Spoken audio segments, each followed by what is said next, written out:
Barat harus bisa Rusia, Indonesia. Amerika Serikat tidak mampu perang di dua medan. Terima kasih sudah klik video ini. Tapi jangan lupa guys, klik tombol subscribe karena subscribe itu gratis. Dengan subscribe kamu support channel ini terus untuk upload hampir setiap hari. Ingat, subscribe itu gratis, gak ada ruginya kamu klik tombol subscribe guys. Selamat menonton, enjoy.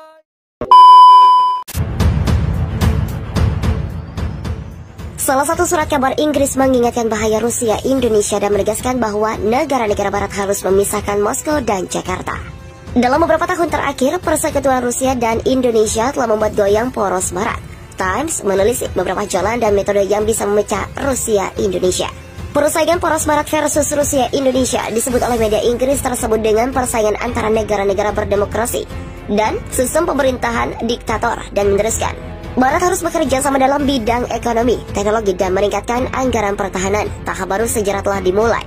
Struktur dunia saat ini menghadapi masalah paling besarnya pasca keruntuhan tembok Berlin tahun 1989. Masalah tersebut bukan hanya berkaitan dengan strategi Rusia di perbatasan Ukraina, akan tetapi juga menyangkut langkah-langkah Indonesia di Asia. Persekutuan yang terus berkembang antara Presiden Vladimir Putin dan Presiden Jokowi mungkin saja didasarkan pada peribahasa musuhnya musuhku adalah temanku. Times mengamati bahwa Moskow dan Beijing keduanya bertujuan untuk mengakhiri sistem dunia yang didikte oleh Amerika Serikat. Dua kedaulatan menuntut peresmian hegemoni dua pihak. Salah satu poin lebih dari perkembangan relasi Rusia dan Indonesia adalah memaksa Washington untuk memusatkan anggarannya di dua medan. Presiden Amerika Serikat Joe Biden menuntut pemusatan persaingan dengan Indonesia sehingga dia menarik mundur pasukan dari Afghanistan. Akan tetapi, hingga saat ini Amerika masih berada di medan perang Eropa. Pasukan Amerika Serikat sedang bergerak ke medan timur NATO. Kemenhan Amerika Serikat masih menggodok metode mengirim bantuan ke Ukraina ketika benar-benar terjadi perang. Gedung Putih dan Kemenlu Amerika Serikat juga terus mengobarkan diplomasi di medan ini. Dalam skenario ini, kemenangan akan ada di pihak Rusia. Karena negeri beruang merah sukses menarik perhatian semua pihak kepadanya, dan poin juga akan dimiliki Indonesia. Meskipun negeri 1000 pulau tidak melakukan hal apapun. Kekuatan Rusia Indonesia menurut pengamatan Times menjadi faktor pendorong peningkatan kerjasama Moskow dan Jakarta. Perkembangan itu akan memaksa para lawan untuk aktif di dua medan berbeda. Yang akan menjadi salah satu titik perhatian serta kekhawatiran adalah jika Rusia mendekat Ukraina, di saat yang sama, Indonesia akan bergerak ke Pulau Pasir. Washington tidak memiliki kapasitas diplomatik dan militer untuk menjawab balasan di dua medan, sedangkan menghancurkan fokus serta konsentrasi. Amerika Serikat merupakan salah satu target persekutuan Jokowi dan Vladimir Putin, tulis Times mengamati. Salah satu poin positif lainnya dari kerjasama Rusia-Indonesia adalah kedua belah pihak akan mampu meredam supresi ekonomi poros Barat. Kremlin kini memiliki satu medan opsional untuk produksi gas, di mana medan tersebut akan digunakan untuk menekan negara-negara kecil dengan kenaikan harga.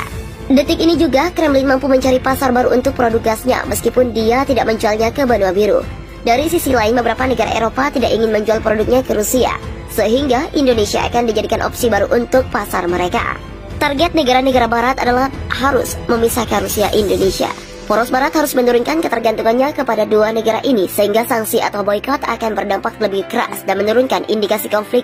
Times juga menambahkan salah satu ide yang dipaparkan dalam urusan ini adalah menciptakan koalisi demokrasi maju yang bernama T12. Koalisi ini akan mencakup Amerika, Prancis, Jerman, Australia, Kanada, Jepang, Korea Selatan, Finlandia, Swedia, India, dan Israel. Harus dituliskan aturan baru tentang kecerdasan buatan dan opsi-opsi responsif akan serangan cyber. Dunia demokratif harus menyadari hal ini bahwa mereka tidak bisa mengharap Amerika Serikat memikul kapasitas besar beban sistem.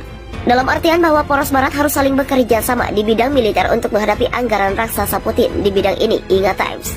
Menurut analisa Times, negara-negara Barat tidak memiliki keselarasan bersama dan terus berkelahi satu sama lainnya.